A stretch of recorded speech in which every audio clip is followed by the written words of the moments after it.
이건 안 해도 되죠? 네네네. 마태복음, 아니, 창세기 15장입니다. 창세기 15장.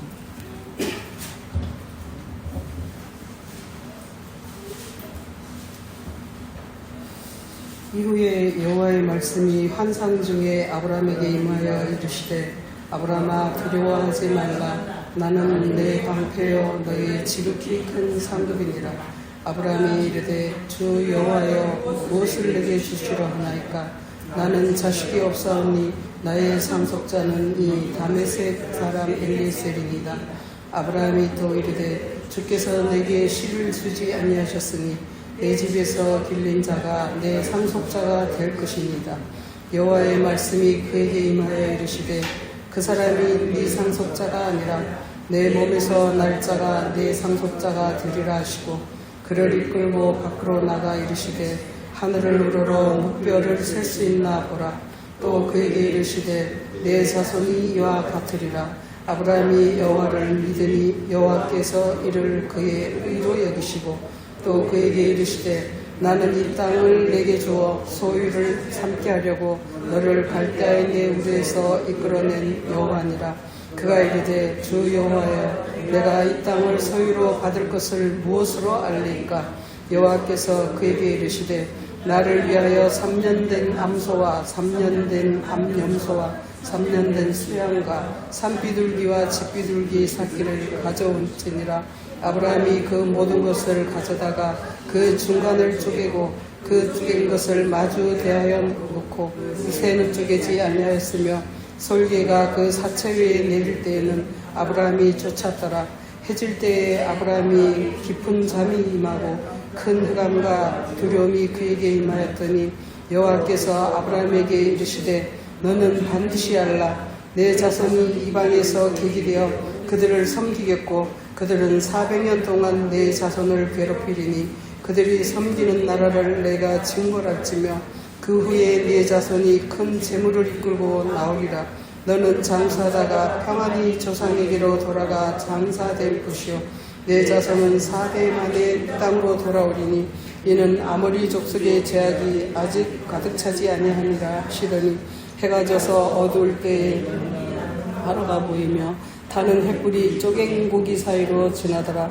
그날에 여호와께 아브람과 더불어 언약을 세워 이르시되 내가 이 땅을 애굽 땅에서부터 큰 강 유브라데까지 내 자손에게 주노니 곧 겐 족속과 그니스 족속과 감문 족속과 헷 족속과 브리스 족속과 르바 족속과 아모리 족속과 가나안 족속과 기르가시 족속과 여부스 족속의 땅이니라 하셨더라.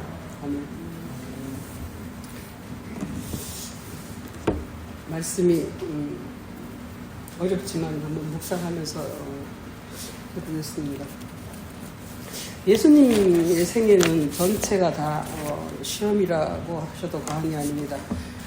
그야말로 탄생할 때부터 십자가에 이 땅에서 떠나실 때까지 계속해서 광야에서 시험과 또 거짓물이 악한 사단의 마귀의 그 악으로부터 거짓으로부터 계속해서 공격을 당했기 때문에 그것을 정복하기 위해서 계속되는 전투가 있었습니다. 그런데 이제 그렇게 계속되는 시험 가운데 있었는데 그와 마찬가지로 예수님과 마찬가지로 우리의 삶도 또한 시험 가운데 믿음에 정말 진리, 그 예수 그리스도의 진리 가운데 있는 자들은 항상 시험이 뒤따른다고 해요. 왜냐하면은 우리가 그 이전에는 악과 거짓의 상태였기 때문에 그 하나님의 진리가 우리 가운데 옴으로 해서 예수 그리스도의 그 빛이 우리 가운데 옴으로 해서 악들이 이제 우리 안에 있던 거짓된 어둠의 세력들이 그것과 이제 동시에 이렇게 전투를 나가지 않기 위해서 이제 전투를 시작하는 것이죠. 그래서 이제 그러니까 결국은 우리가 진리를 알면 시험에 임하게 되고 전투가 있게 되고 그런데 그게 다 우리 영혼 안에서 일어나는 일들이라는 것이죠. 그래서 주님께서 어떤 곳에서 그렇게 말씀하시죠. 시험이 없는 자는 징계당하지 않는 자는 하나님의 자녀가 아니다 이렇게 얘기를 했습니다. 그러니까 우리가 징계당하는 것을 아주 기쁘게 여겨야 된다. 오히려 기쁘게 여겨야 된다는 것이죠. 혹시 뭐 우리 삶에서 징계가 없다 이런 사람 있을 수도 있죠. 뭐 나는 평생 일평생 행복하게 편안하게 살아 그런 사람도 있을 것입니다. 그러면 오히려 자기가 하나님의 사람인가 한번 생각해 보는 것도 괜찮을 것 같아요. 근데 이게 물론 우리 영혼에서 일어나는 말씀과 말씀의 이렇게 전투지만 또한 우리 삶에서조차도 그런 것들이 삶을 통해서도 그런 전투들이 일어나는 것을 흔히 볼 수 있습니다. 그런데 그걸 통해서 우리가 하나님을 의지하고 그 말씀을 의지하고 그래서 이제 승리로 이끄느냐 아니면은 그냥 거기에 져버려서 주님을 떠나느냐 하는 것들이 있을 수 있습니다. 이 주님께서 시험을 받으시는 이유가 우리의 모든 자녀들이 육신으로 왔기 때문에 주님도 이제 그 자녀들과 동등하게 같은 육신으로 오셨기 때문에 시험을 받을 수밖에 없었다는 것이죠. 육신이 아니면 시험을 받을 일이 없는 거거든요. 그러니까 예수께서도 우리와 똑같은 성정으로 오셨기 때문에 시험을 받으시는데 그건 시험을 받으시지만 그가 죄가 있어서 받는 건 아니다 이렇게 말씀하셨어요. 그러니까 성경에서 계속해서 그렇게 말씀하고 있죠. 오늘 마태복음 4장을 한번 보시겠습니다. 마태복음 4장에서도 예수님의 시험이 쭉 나오는데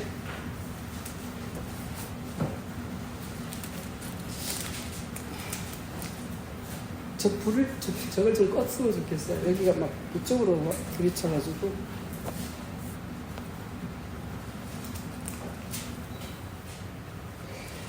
마태복음 4장에서도 예수님의 시험 받는 장면이 쭉 나오고 있습니다. 여기서도 시험을 받고 마태복음 2장에서도 보면 태어나자마자 시험을 받는 것이 나와요. 마태복음 2장에서 마태복음 2장에서 예수님이 태어났다 하니까 동방박사들이 와가지고 황금과 유황과 모략을 드리고 유대인의 왕이 났다 하고 이렇게 소문이 났습니다. 그러니까 당시에 유대인의 왕이었던 그 헤롯 왕이 나타나서 깜짝 놀래가지고 그 2살 그 이후로 된 애들을 다 그냥 이제 죽이라고 그런 이제 시험에 들게 되죠.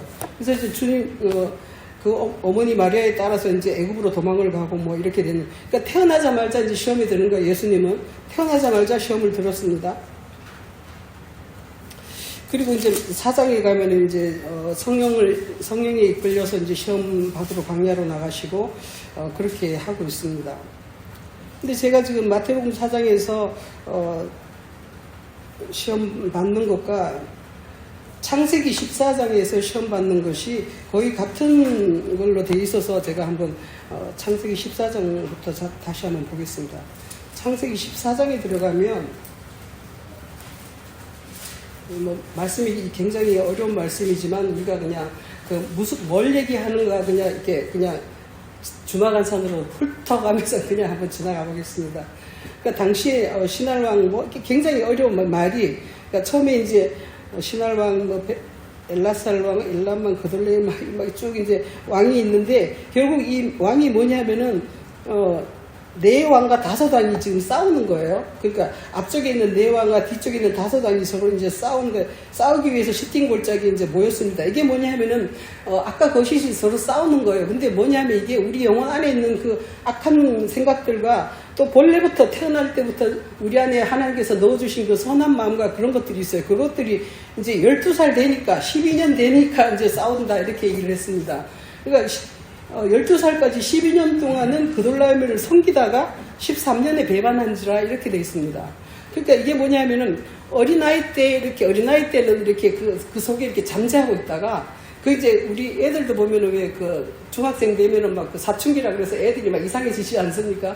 그런 것처럼 어린아이 때는 그대로 잠잠하고 있다가 한 12살, 13살 되면은 이때부터 이제 그 속에 있는 것들이 막 드러나기 시작한다는 그런 개념입니다. 그런데 이 장은 물론 예수 그리스도에 대한 장이기 때문에 예수님 안에도 이런 것들이 성향이 있었는데 왜냐하면 예수님이 사람으로 오셨기 때문에 그렇다는 거예요.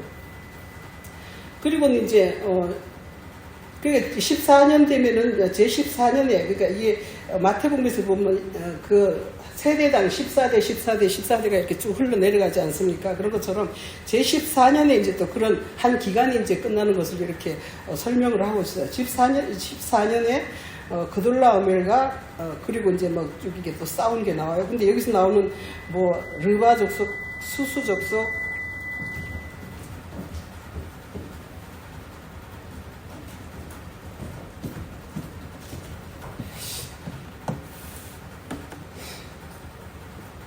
이거는 이제 이런 이제 족속들을 이제 신명기 2장을 한번 보시면 이런 족속들에 대해서 쭉 있습니다. 신명기 2장 한번 보시겠습니다.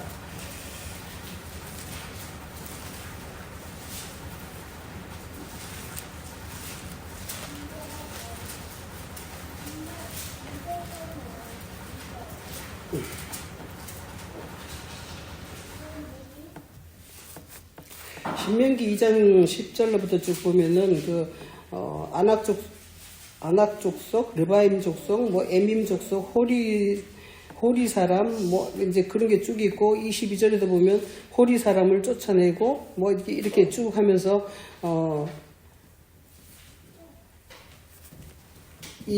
여기서 지금 14장 5절에서 나오는 이 족속들에 대해서 쭉 이렇게 하고 있어요.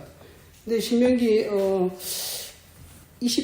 2장 20절에서 보면 르바임 땅이라 하였나니 전에 르바임이 거주하였으며 암몬 족속은 그를 삼스민이라 걸었다 이렇게 돼 있어요. 그러니까 르바임, 삼스민 뭐 이렇게 호리 족속 뭐 이런 것들이 다 그 에서의 산에 거주한 세일산에 거주한 에서의 자손이다 이렇게 하면서 그게 이제 네피림 르바를 5절에서 이제 르바 족속이라고 하는 것은 그 네피림, 르바가 이제 르바임이라는 게 이제 네피림의 이렇게 그런 얘기예요. 그 족속이라는 뜻인데, 그리고 수수 뭐 이렇게 되면 수수 이게 뭐냐 삼순밈이라고 이쪽에 신명기에서 그렇게 돼 있고 하는데, 이런 것들이 다 뭐냐 하면은 하나님께서 극히 이렇게 쫓아내신 가나안 땅에 있던 다 그 쫓아낼 그런 족속들을 지금 얘기하고 있는 거예요. 그리고 7절에서 보면은 뭐 엠비스밭 가데스에 이르러 아말렉을 쫓아냈다 이렇게 얘기를 하고, 그가 엠비스밭이라는 것은 그 원어를 찾아보니까 이게 논쟁한다 그런 뜻이에요. 그러니까 하나님의 진리의 말씀에 대해서 이것들이 계속 이렇게, 요즘 우리 저 조그만 놈이 9살짜리가 내가 무슨 말만 하면 사사건건 꼬박꼬박 댓글을 하더라고. 그래서 조그만 게 이렇게 어른이 말하면 말을 안 듣고 꼬박꼬박 댓글 하냐고 내가 뭐라 그런 적이 있는데, 얘들이 지금 엠비스밭이라는 것이 꼬박꼬박 논쟁한다는 거예요. 예수께서 이렇게 말하면 꼬박꼬박 그게 아니야 뭐 이렇게 하면서 세상적인 교리로 계속 이렇게 어깃장을 놓는 거죠. 그렇게 하면서 이렇게 하여간, 그러니까 여기서는 지금 예수 그리스도의 어렸을 때부터 예수 그리스도께서 어디선가 12살 때부터 주님께서 이렇게 성전에 가서 뭐 그런 장면이 있죠. 마태복음인가? 그거가 연관이 되는 것 같아요. 12살 때 예수님께서 성전에 가서 하는 장면이 있는데,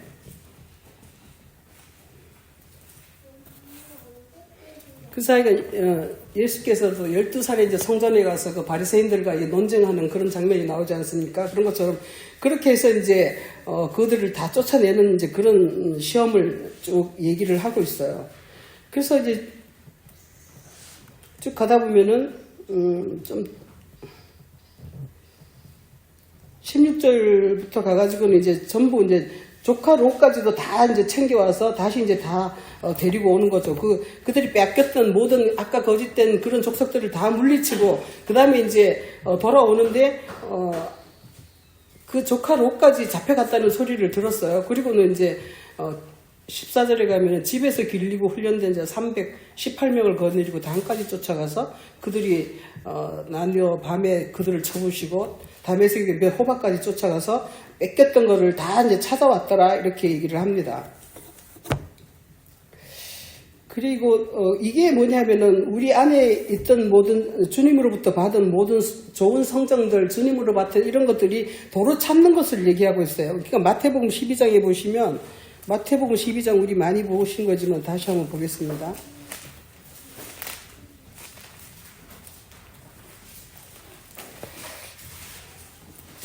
29절에서 사람이 먼저 강한 자를 결박하지 않고서 어떻게 강한 자의 집에 들어가 세간을 강탈하겠느냐? 결박한 후에야 그 집을 강탈하리라. 이렇게 해서 그 세간을 도로 찾는 것을 이렇게 설명을 하고 있어요. 그런 것처럼 지금 창세기 14장에서도 뺏겼던 것들을 다 도로 찾아서 이제 가지고 왔습니다. 가지고 왔고 이제 그랬는데 돌아왔더니 소돔왕이 와가지고 17절에서 그를 오히려 아브라함을 영접을 했습니다. 그리고 소돔왕이 와서 이제 아브라함을 영접했는데 이거는 뭐냐면 이제 악과 거짓 이런 것들을 이렇게 복종시켰다 이런 개념입니다. 그런데 살림왕 멜기세덱께서 떡과 포도주를 가지고 나왔으니 그는 지극히 높으신 하나님의 제사장이었더라 이렇게 합니다. 그러니까 살림왕 평화의 왕 멜기세덱이라는 것은 이제 의의 왕이다 이런 뜻입니다. 체덱이라고 해서 나의 하나님인데 체덱 의의 하나님이란 그런 뜻입니다. 멜기세덱이라는 것이. 그러니까 살렘왕 평화의 왕이요 의의 왕이신 그분이 오셔가지고 떡과 포도주를 가지고 이제 아브라함에게 나타났어요. 근데 아브라함이 뭐냐면 떡과 포도주라는 것은 하늘의 그 떡이라는 것은 하나님의 그 사랑의 세계를 말하는 것이고 포도주라는 것은 그 진리의 세계를 말하는 거예요. 그걸 가지고 이제 아브라함에게 제사장이 나타났는데 이건 또 어떤 의미냐 하면은 전에 사무사님께서 그런 미국에 그거 있잖아요. 큰바위산 뭐 그 얘기 하잖아요.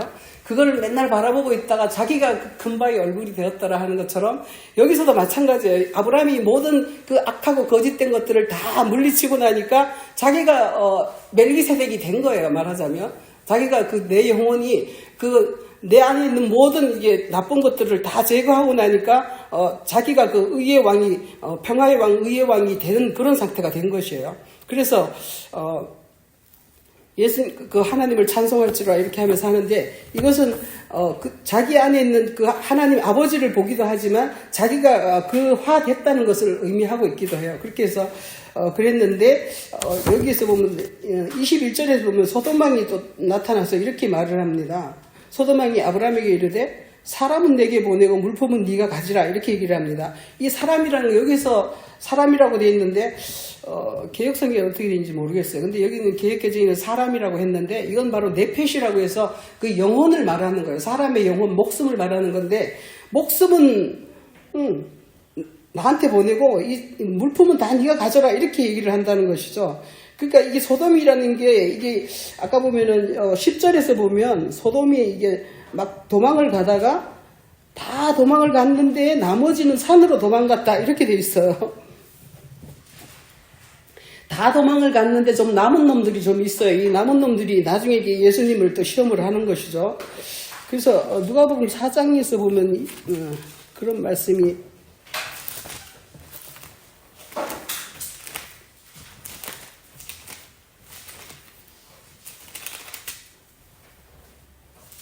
사장 13절에 이렇게 되어 있어요. 마귀가 모든 시험을 다 한 후에 얼마 동안 떠나니라. 이렇게 요 얼마 동안이라는 게 이게 문제가 있습니다. 그래서 여기에서도 마찬가지로 창세기 14장에서도 다 도망을 갔는데 나머지는 산으로 도망갔다 이렇게 얘기했어요. 그러니까 산으로 도망갔는데 이게 뭐냐면은 산이라는 것은 지난번에 우리 예레미야서에서 봤지만 불타는 사나, 세상을 멸망시킬 멸망의 사나 이렇게 얘기합니다. 그게 뭐냐면 자기를 사랑하고 세상을 사랑하는 세상 영광을 추구하는 것을 바로 이게 산이라고 이렇게 표현을 하는 거예요. 그런데 이제 여기에서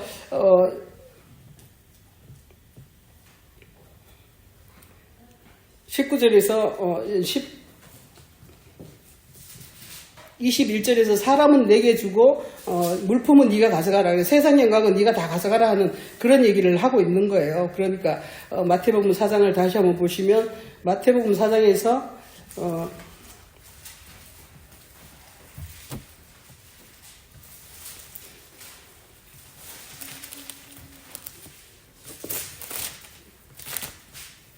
마귀가 예수님을 시험하는데 갔다가 다시 오고 갔다가 다시 오고 이렇게 하는 겁니다. 지금. 그러니까 4장 4절에서 3절에서는 떡으로 돌덩이가 되게 하라 이렇게 시험을 하고는 예수님께서 이제 하나님의 입으로 나오는 말씀으로 살 것이다 이렇게 말씀을 하셨지 않습니까? 이게 뭐냐면 바로 문자적인 말씀으로 봐야 된다 성경을 이렇게 했더니 예수님께서 그게 아니라 하나님의 입으로부터 나오는 하늘의 진리로 사람이 살 것이다 이렇게 말씀을 하셨고 그렇게 하고 이제 10절에서 보면 9절에서 보면 네가 내게 엎드려 경배하면 이 모든 것을 내게 주리라 하면서 천하만국과 그 영광을 보여주는 것입니다. 그게 뭐냐면은 내게 엎드려 절하라는 것은 마귀에게 절하라면 이 얘기죠. 그러니까 네 영혼을 나한테 바치면 영화 같은 거 보면 그런 얘기가 많이 있죠. 마귀에게 자기 영혼을 바치고 막 이렇게 굉장한 능력을 받는 뭐 그런 영화들이 많이 있는데 이게 일종의 그런 거예요. 그러니까 네 영혼을 나한테 주면 내가 이 세상 거는 다 네 거니까 너한테 줄게 이렇게 하는 것이죠. 그럴 때 주님께서 하나님만 섬기라 이렇게 얘기를 하고 있습니다. 사탄아 물러가라 이렇게 얘기를 하고 있는데 여기에서 보면 마태복음 창세기 14장에서 보면 좀 더 구체적으로 나옵니다. 14장 23절에서 네가 만일 네 말이 내가 그러니까 마귀가 아브라함으로 치부하게 하였다 할까봐 네게 속한 것은 실오라기 하나 들매끈 한 가닥도 내가 가지지 않을 것이다 이렇게 얘기를 한다는 것이죠. 그러니까 예수님께서 그런 능력이 있다는 것이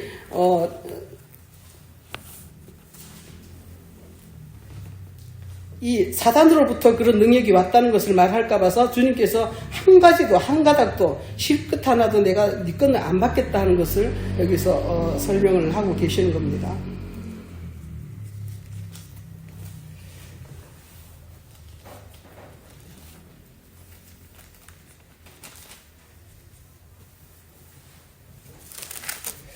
그래서 다시 15장에 올라가 보겠습니다. 15장에 가면은 그래서 이제 이후에 여호와의 말씀이 환상 중에 아브라함에게 임했습니다. 이후에라는 게 뭐냐면은 예수 그리스도의 14장에서의 모든 시험으로부터 시험이 끝난 후에 그러니까 14장에서는 예수님께서 자기 안에 있던 그 모든 그런 것들을 자기 안에 있는 어떤 속성이랄까 그러니까 예수님께서는 하나님 아버지의 성령과 또 그 사람의 그 어머니로부터 받은 그 유전인자가 있지 않습니까? 그렇기 때문에 자기 안에도 육체가 있기 때문에 육체에 의한 어떤 본성들이 있어서 그걸 이제 시험을 당하는 거예요. 그러니까 히브리서 한번 보시면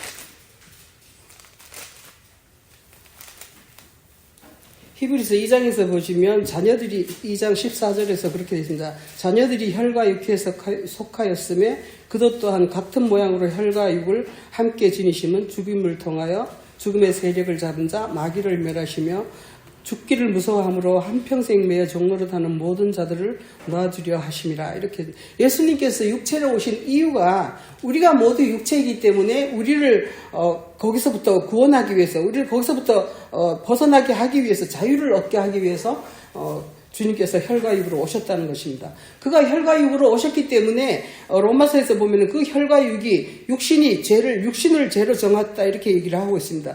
육신이 죄가 되면 왜냐하면 육신은 땅에 속한 흙으로 속한 모양이기 때문에 그 속에 죄가 있다고 그 육신을 죄로 정했다 그렇게 말하고 있습니다. 그래서 그 자녀들을 구하기 위해서 예수님께서도 혈과 육으로 오셨기 때문에 그 혈과 육에 대한 그 시험이 14장에서 쭉 이어지고 그리고 이제 15절에 가면 이제 그 이후에 주님께서 나타나신 것입니다. 그러니까 14장에서 예수 그리스도 자신에 대한 모든 그 시험들을 다 당하고 끝을 냈습니다. 그런데 그것조차도 이사야 53장에 한번 보시면 그런 말씀이 있죠. 이사야 53장 한번 보실게요.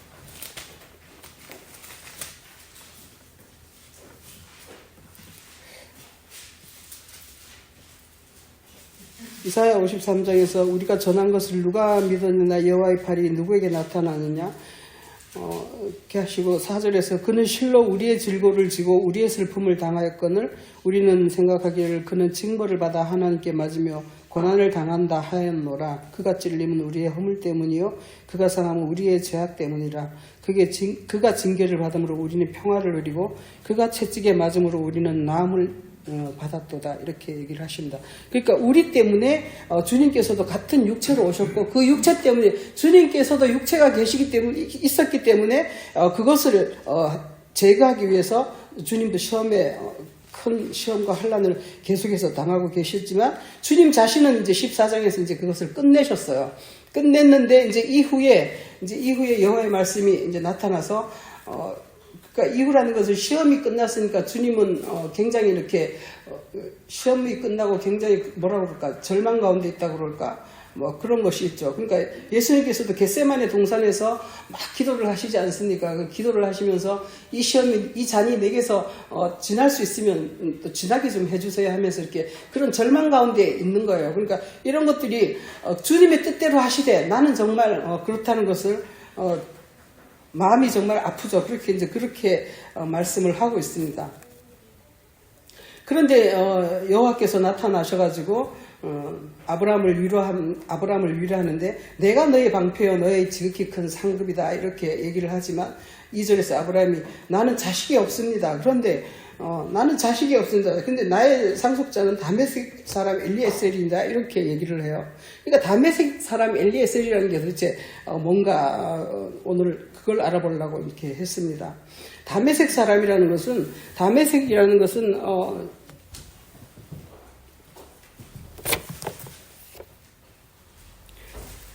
이게 이렇게 생겼나? 애굽이고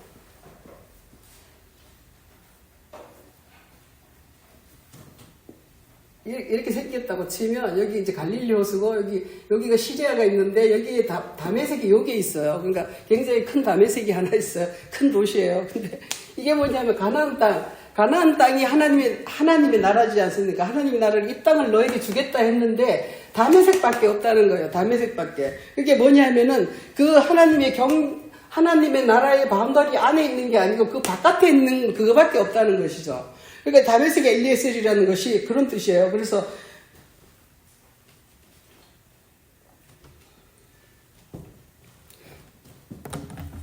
아모스를 한번 보시겠습니다. 아모스.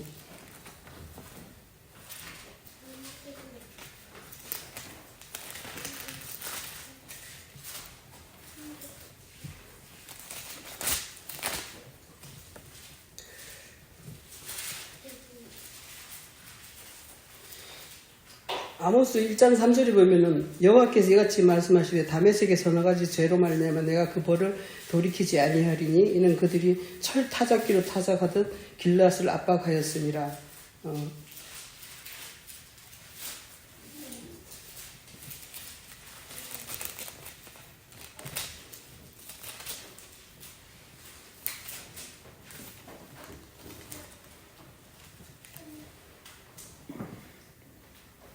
(5장에서도) 보면은 5장 27절에 보면은 쭉 이렇게 말씀을 하시다가 끝에 가서 내가 너희를 다메섹 밖으로 사로잡혀 가게 하리라 해가지고 다메섹이라는 것은 그 가나안 천국 바깥에 있다는 것을 말씀하고 있어요. 성경에서 신약에서 보면은 바깥이라는 말씀을 많이 하고 있는데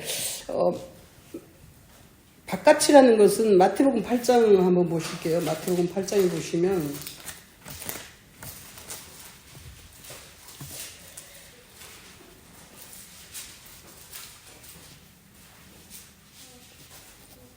마태복음 8장 12절에서 그 나라의 본 자손들은 바깥 어두운 데 쫓겨나 거기서 울며 이를 갈게 되리라 하면서 이 바깥이라는 것은 어두운 가운데 있다는 것을 의미하고 있어요. 그러니까 다메섹이라는 것은 바깥이고 하나님의 나라의 바깥이고 어두운 곳이라는 것을 의미하고 있습니다. 25장에서도 마태복음 25장에서도 그런 말씀이 나오는데 여기서는 달란트 비유에서 5달란트, 2달란트, 1달란트 받았는데 1달란트 받은 자는 그대로 땅에 묻었다가 주님께 책망을 당하는데 여기서 뭐냐면은 이 무익한 종을 바깥 어두운 데로 내쫓으라. 거기서 슬퍼하며 이를 갈미 있으리라. 이렇게 해가지고 바깥 어두운 곳이라고 가나안 바깥의 어두운 곳을 다메섹이라고 하는 거예요. 그러니까 이 뭐냐면은 하나님의 나라는 빛의 나라인데 거기에서 벗어난 세계를 바깥이라고 이렇게 합니다. 그렇게 해서 바깥 어두운 데 있는데 이 다메섹의 엘리에셀이라는 것이 3절에서 보면은 아브라함이 말하기를 주께서 내게 씨를 주지 아니하셨고 그래서 내 집에서 길린 자가 내 상속자가 될 것입니다. 이렇게 말하는데 집에서 길렸다는 게 아니고 이게 집에서 스튜어드라고 해서 집에서 기르는 집 지키는 사원이라는 뜻이에요. 이게 집 지키는 자, 그러니까 집을 지키는 자. 그러니까 지금 현재 교회를 보면은 교회에 쓸고 닦고 하는 사람, 교회 청소하는 사람. 우리 지금 현재의 모든 교회들이 거의 다 그러는 것 같아요. 교회 예배를 위해서 정말 그 안에 있는 영적 예배를 위해서 겉의 것이 모든 이제 다메섹 엘리에셀이라는 것이죠. 그러니까 지금 교회들이 뭐 거의 99%가 그렇다 해도 감이 아닌데, 그러니까 영적인 어떤 세계를 추구하는 게 아니라 하나님께 예수께서 우리 가운데 오실 때는, 이 땅에 오셨을 때는 모든 하나님의 백성들을 하나님의 아들로, 하나님의 자녀로 만들기 위해서 이 땅에 오셨지만 그렇게 되지 못하고 모든 사람들이 그야말로 사관 노릇밖에 못한다는 것을 지금 슬퍼하고 있는 거예요. 그러니까 주님은 이렇게 자기의 모든 문제점들을, 점과흠을 다 시험을 통해서 다 제거를 하셨고, 그래서 이제 주님 자신은 이제 의롭게 되셨지만 주님께서 그렇게 오신 이유가 바로 자기 백성들을 사랑하셔서 백성들을 구원하기 위해서 오셨는데 보니까 그렇다는 거예요. 지금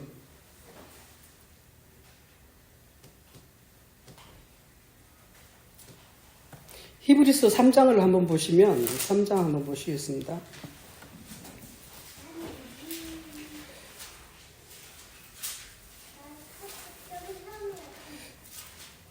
3장 5절에서 집마다 4절에서 집마다 지으니가 있으니 만물을 지으신 이는 하나님이시라. 또 모세는 장래에 말할 것을 증언하기 위하여 하나님의 온 집에서 종으로 신실하셨고 그리스도는 하나님의 집을 맡은 아들로서 그와 같이 하셨으니 소망의 확신과 자랑을 끝까지 굳게 잡고 있으면 우리는 그의 집이라. 이렇게 하는데 그 집이라는 것은 여기서는 모세는 종으로서 이 집에서 일을 했고 그러니까 그리스도는 그 아들로서 일을 했다. 이렇게 얘기하고 있어요.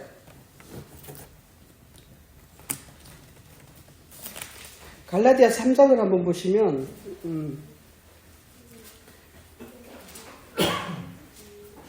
3장 26절에서 이렇게 얘기를 합니다. 너희가 다 믿음으로 말미암아 그리스도 예수 안에서 하나님의 아들이 되었으니 누구든지 그리스도와 합하여 세례를 받은 자는 그리스도로 옷 입었느니라. 이렇게 해서 하나님의 아들이 됐다고 이렇게 얘기를 하고 있어요.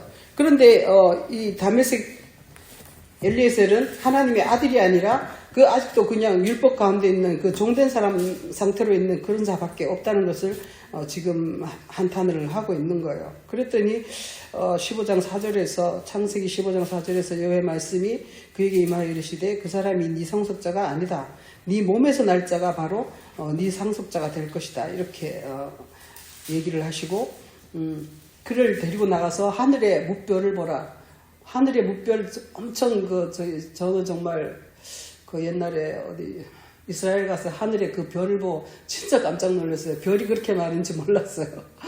별이 진짜 완전히 촘촘하게 박혀서 바로 머리 위에서 그냥 완전히 그냥 별이 그렇게 많은지 그때 진짜 굉장히 감동을 받았어요. 저는 우리나라에서는 그런 별을 제가 본 적이 없는데 거기서는 진짜 별이 그렇게 많고 촘촘하게 박혀 있는데 확 쏟아지더라고요. 밤에 이제 시내산에 올라가는데 그걸 보고 막 너무 감동받아서 막 눈물이 막 나더라고요.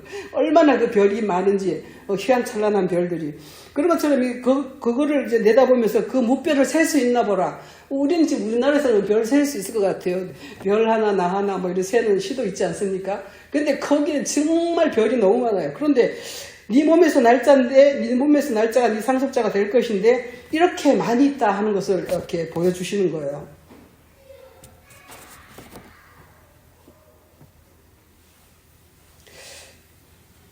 그래서 이제 아브라함이 여호와를 믿으니 그것을 이제 믿었다고 얘기를 합니다.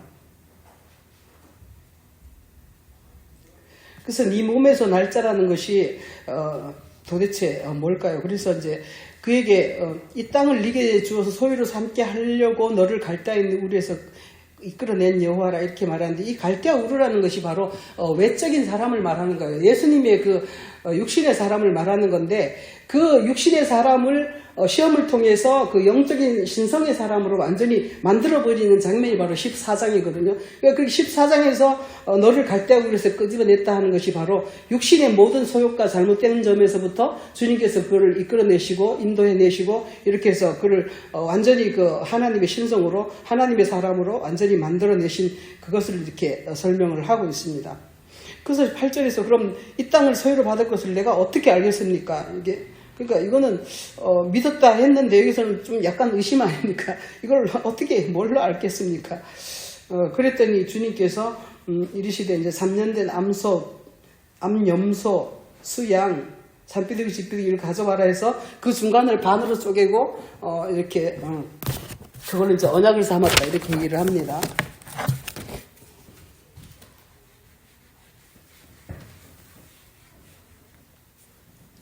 반 쪼갠다는 것은 우리 출애굽기에서 보면 2분의 1 있지 않습니까? 반세겔.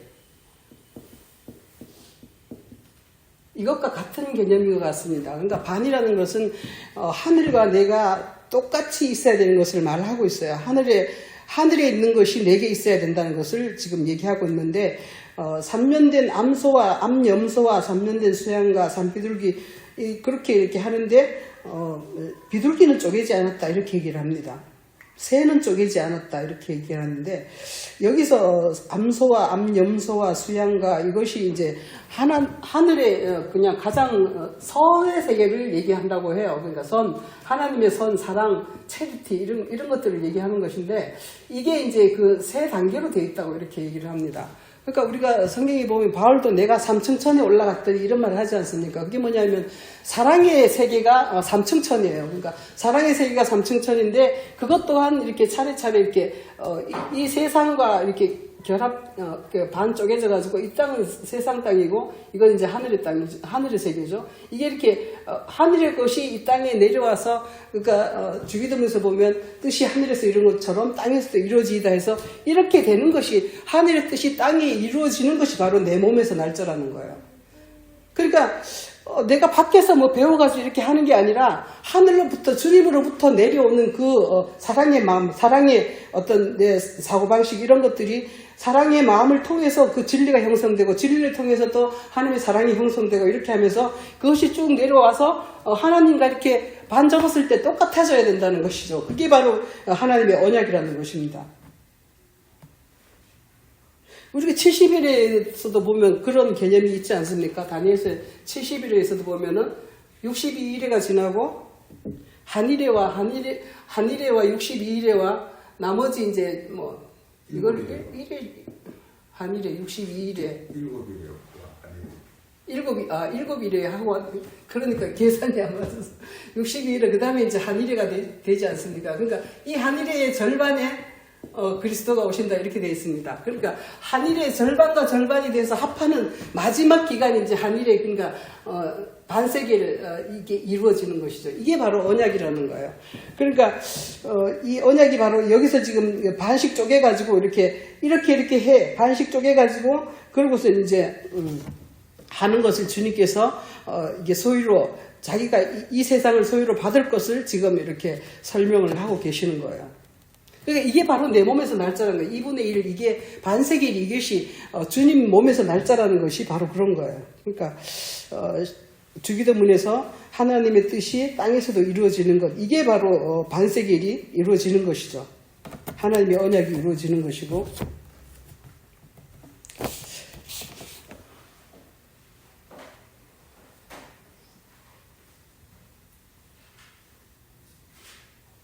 그래서 이게 반은 하나님이고 반은 이제 교회죠. 이제 주님과 교회가 이제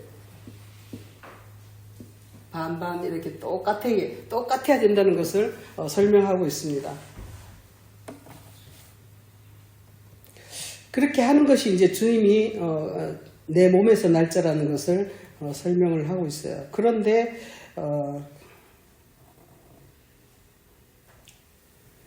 솔개가 시체 위에 내릴 때 아브라함이 쫓았더라. 이렇게 해질 때에 아브라함이 깊은 잠이 임하고 흑암과 두려움이 그에게 임했다. 그러니까 해질 때라는 것은 그 시대가 이제 한 시대가 끝나는 것을 얘기를 하고 있습니다.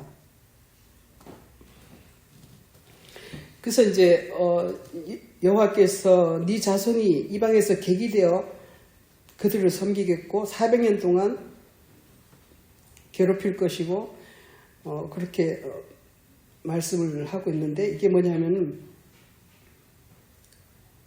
네 자손이 이제 이방에서 객이 된다면, 그리고 이제 주님께서는 그렇게 이제 시험을 다 끝내셨고, 주님 이제 다시 이제 세상 모든 하나님의 백성을 사랑하시되, 요한복음 3장에서는 그렇게 얘기하고 있죠. 하나님이 세상을 이처럼 사랑하신다 이렇게. 했는데, 이처럼이 도대체 무슨 처럼이 이처럼입니까? 그 바로 자기를 똑같이 육체로 오셔가지고 이처럼 사랑하신다는 거죠. 하나님이신데 사람의 몸으로 와서 사람들을 구하시기 위해서 이처럼 사랑하셨다 이렇게 하고, 요한 1서에서는 그렇게 말하고 있죠. 하나님의 사랑이 이처럼 나타나신 바 되었으니 바로 독생자를 주신 것이다 이렇게. 하나님의 사랑이 바로 우리를 구원하기 위해서 사람으로 나타나셨다는 것을 얘기를 하고 있어요. 그러니까 사람으로 나타나신 하나님이 우리를 구원하실 수 있다는 것을 설명을 하고 있습니다. 그러니까 인자가 죄를 사할 수 있는 권세가 있다는 것과 같은 말씀이죠. 그러니까 인자가 땅에서 죄를 사할 수 있는 권세가 있다는 거죠. 왜냐하면 사람이 다 땅이기 때문에, 사람들이 땅이기 때문에 땅과 똑같은 성정을 가지고 오셔야지만 사람을 구원하실 수가 있다는 것을 말씀하고 계셨습니다. 그래서 주님은 자기의 모든 것을 다 시험을 통해서 다 이제 끝내셨지만, 교회가, 자기의 사랑하는 백성들이 아직도 그 흑암 가운데 있고, 거기에서 이제 400년간 객이 돼가지고 이방인의 객이 된다 이렇게 얘기했는데, 바로 그 이방인의 객이 돼서, 우리 전에 스트레인저라고 한번 말씀드린 적이 있는데, 객이 된다는 게 바로 그 하나님이 보시기에 완전 이상한 백성이 되는 것이죠. 하나님의 사랑과 하나님의 진리와 뭐 이런 것에서 멀어진, 완전히 그야말로 우상숭배, 자기 사랑, 세상 사랑 이런 걸로 자기를 위해서 모든 것을 하는 그런 탐욕적인 그런 교회들이 되는 것을 이렇게 스트레인저 객이 됐다 이렇게 설명을 하는 것입니다. 그래서 이제 그들을 이제 섬기는 나라가 되고, 지금 현재 교회가 다 그렇죠. 교회에 잘 나오고 그냥 교회에 어떻게 해가지고 이 땅에서 복 받으면 잘 된다, 잘 살아라 이렇게 하는 것이 지금 작금의 교회인데, 이 교회가 지금 바로 그렇게 스트레인저가 됐다는 것이죠. 이방에서 객이 됐다는 것. 주님 보시기에 이게 바로 지금 교회들이 이방에 객이 됐다는 것입니다. 그런데 이게 4대 만에 이 땅으로 돌아오리니 하는 것은 그렇게 된 상태에서 모든 시험이 끝난 후에 그야말로 자기의 그것들을 깨닫고 다 주님의 그 시험들을 통과하면서 자기가 그야말로 정결하게 된 후에 주님의 땅으로 돌아올 것을 이렇게 설명을 하고 있습니다. 그 17절에서 보면, 해가 져서 어두울 때 연기 나는 화로가 보이며 타는 횃불이 쪼갱보기 사이로 지나가더라 이렇게. 그 하나님과 사람 사이에 완전히 이렇게 분리가 일어나면서 그 사이에 그냥 횃불과 연기 막 이런 것들, 사람들의 탐욕, 그 인간들의 탐욕이 그렇게 되고 있는 그런 것들을 얘기를 하고 있습니다.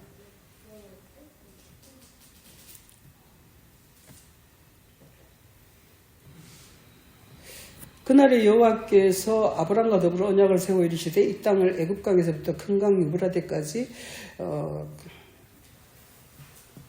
다 내 자손에게 줄 것인데, 이제 그 안에 있는 모든 아직도 그 7 족속들이 쭉 이렇게 그 땅에 거주하는 그런 땅이라는 것을 얘기하고 있습니다. 그러니까 그 족속들은 지금 겐 족속, 그니스 족속 뭐 이렇게 쭉 있는 이 7 족속이라고 하는데, 이 족속들이 아직도 우리 안에 가득 차 있지만 그런 것들을 다 쫓아내고 이제 그 너의 백성이 될 것이다, 너의 교회가 될 것이다 하는 것을 주님께서 이제 약속을 하고 계시는 것입니다.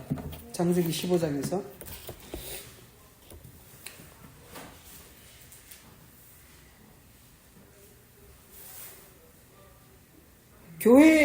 지금의 교회라는 것이 겉으로는 교회가 정말 하나님을 섬기는 것 같지만 실제로는 전혀 그렇지 않다는 것을 지금 여기서 설명을 하고 있어요.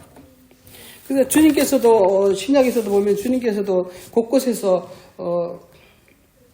탄식하고 있죠.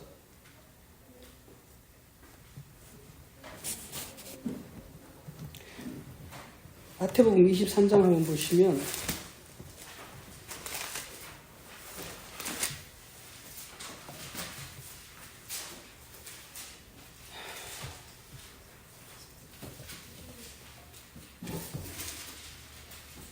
33절부터 그냥 뱀들아 독사의 새끼들아 너희가 어떻게 지옥의 판결을 피하겠느냐. 그러므로 내가 너에게 선지자들과 지혜 있는 자들과 서기관들을 보내지만 너희들은 그들을 죽고 십자가에 못 박히고 채찍질하고 막 이렇게 박해를 한다. 그렇게 말하고 있습니다. 그러니까 37절에서 예루살렘아 예루살렘아 주님께서 통곡하시는 그런 절절한 마음이 거기에 써 있는 것 같아요. 예루살렘아 예루살렘아 이렇게 탄식하는 그런 마음이 정말 지금 교회들을 볼 때 우리가 지금 저도 그 교회에 속해 있었지만 어느 순간에 이렇게 말씀이 깊이 이제 말씀의 그 내부까지 들어가다 보니까 지금 바깥 그야말로 다메섹에 있는 교회들을 보면 다메섹의 엘리에스를 보면은 정말 그 예수님의 그 가슴 아픔이 정말 느껴지는 것 같아요. 물론 저도 그러겠죠. 주님 보시기에 내가 뭐 얼마나 주님께 가까이 갔겠습니까? 그렇지만 내가 볼 때에도 저들이 다메섹의 엘리에셀이 정말 가슴 아픈데 주님이 보시기에 정말 어떻게 했느냐 하시는 것이죠.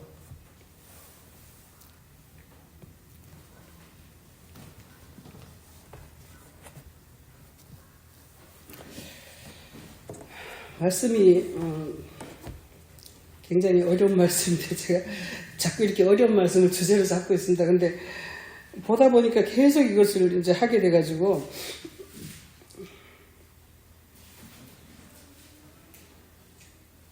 14장 14절에서 보면 창세기 14장 14절에서 보면 비밀들이 굉장히 많이 숨겨져 있다고 합니다. 근데 뭐 우리가 이해를 하늘의 세계이기 때문에 이해를 잘 못해요. 그런데도 불구하고 조금씩 이렇게 겉만이라도 슬쩍슬쩍 하다 보면은 주님께서 또 빛을 더 보내주시고 이렇게 하실 것을 생각하고 이렇게 말씀을 정말 뚫어져라 쳐다보고 그러고 있습니다.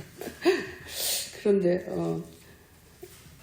14장 14절에서 집에서 길리고 훈련된 자 318명이라고 하는데 318명도 이렇게 숫자 318명이 아니라 이 시험을 통해서 훈련된 그런 영혼 상태를 얘기한다고 해요. 그러니까 시험이라는 것이 거룩한 것과 그게 왜 318이냐 그러면 거룩한 것 300이라는 수는 거룩함의 온전한 거룩함을 얘기하는 것이고 6은 사람의 수 그러니까 사람과 그 하나님의 거룩함이 계속해서 부딪히는 그런 것을 가지고 318이라고 하는 거예요. 그러니까 그 318이 그 훈련을 통해서 전투를 통해서 하나님의 사람으로 이렇게 바뀌어지는 그런 것들을 말씀하고 있습니다.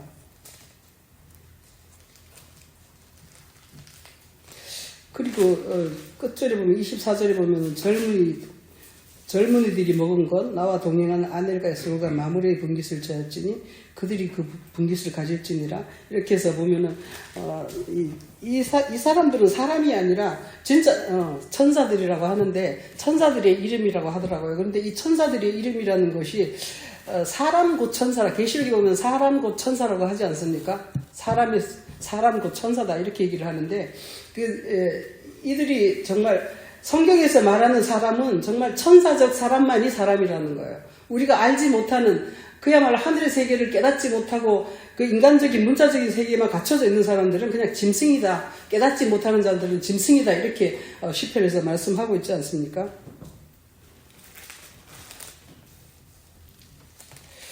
그래서 15장에서 내 몸에서 날 자가 내 상속자가 되리라 하셨고 히브리서 10장을 다시 한번 보시면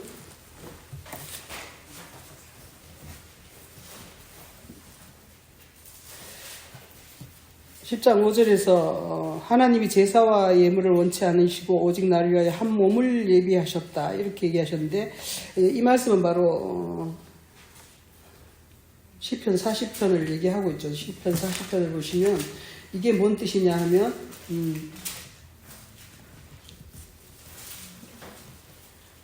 40편 7절에서 그때 내가 말하기를 내가 왔나이다 내가를 함께 기록한 것이 두루마리 책에 있나이다 나의 하나님이여 내가 주의 뜻 행하기를 즐기오니 주의 법이 나의 심중에 있나이다 하였나이다 이렇게 말씀하고 있습니다. 그러니까 주의 법이 나의 심중에 있고 예수 그리스도의 심중에 있고 그 법이 또 우리 안에 있을 때 바로 내 몸에서 날짜가 되는 거예요. 주님은 하나님으로부터 나셨고 우리도 또한 주님으로부터 나야 되는데 주의 법이 바로 나의 심중에 있을 때, 주의 진리의 말씀들이 나의 마음속에 있을 때 그게 바로 나의 심중에 있다. 내 몸에서 날 자다 이렇게 말을 하고 있고, 나의 심중이 아니라 그 내 생각으로 단순히 내 지식적으로 알고 있는 그런 것들이 바로 다메섹 사람 엘리에셀이라는 것을 말씀하고 있습니다.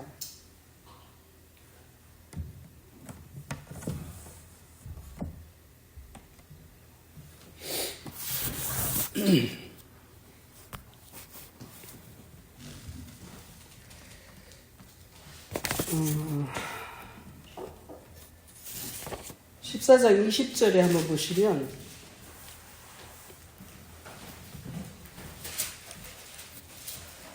너희 대적을 내 손에 붙이신 지극히 높으신 하나님을 찬송할지로다 하며 아브라함이 그 얻은 것에서 10분의 1을 멜기세덱에게 주었더라 이렇게 합니다. 그러니까 그 얻은 것 전에 책에 보면 노략물 중에서 이렇게 했는데 그 얻은 것에서 10분의 1을 주었다고 했고, 이건 이제 킹제임스 버전으로 보면 이거 리메이니러스라고 해가지고 남은 것이다 이렇게 얘기를 합니다. 그러니까 전투를 하고 남은 것, 가짜와 거짓 것들이, 악한 것들이 다 없어지고 난 후에 남은 것, 그게 뭐냐면 하나님의 것들만 남아있죠. 하나님의 뜻이 우리 안에, 그러니까 마음과 뜻과 힘을 다해서 남은 것, 그 하나님을 사랑하고 남은 것들이 뭐냐면 하나님의 선과 진리죠. 진리. 그러니까 하나님의 사랑과 하나님의 진리가 우리 안에 채워져 있는 것, 이것이 남은 거라는 거예요. 하나님의 세계, 하나님께 속한 것, 이것이 남은 거죠. 그러니까 나머지는 시험을 통해서 다 제거해버렸고 남은 것은 바로 하나님의 세계의 것, 하나님의 그 거룩하심, 하나님의 온전하심, 하나님의 능력 있으심, 하나님의 지혜 뭐 이런 것들을 하나님의 사랑과 진리를 통해서 얻어진 그것만이 우리에게 남는데, 이것만이 주님께 드려질 수 있다는 것이에요. 그게 바로 10분의 1이고 말라기에서 말하는 11조도 같은 개념을 설명하고 있습니다. 그래서 그 남은 것에서 주님께 드린다는 것을 얘기를 하고 있어요.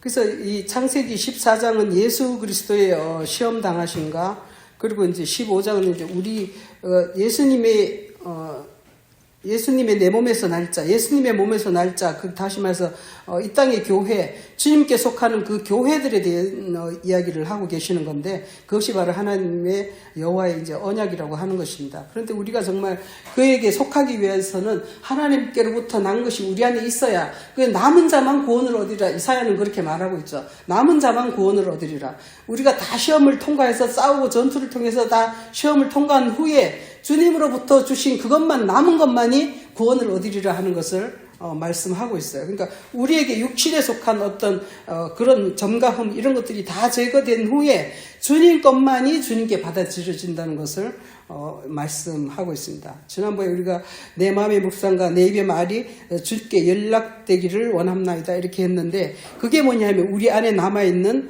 주님의 것, 주님의 사랑과 주님의 진리와 주님의 어떤 신성, 너희가 하나님의 신성에 참여하기 위해서 너를 부르셨다 이렇게 하셨는데, 신의 성품에 참여하는, 신의 성품이 남아있는 우리 안에 있는 그것만이 구원을 받을 수 있다는 것을 말씀하고 있습니다. 그것이 15장에서 말하는 내 몸에서 날짜라는 것을 설명하고 있습니다. 마치겠습니다.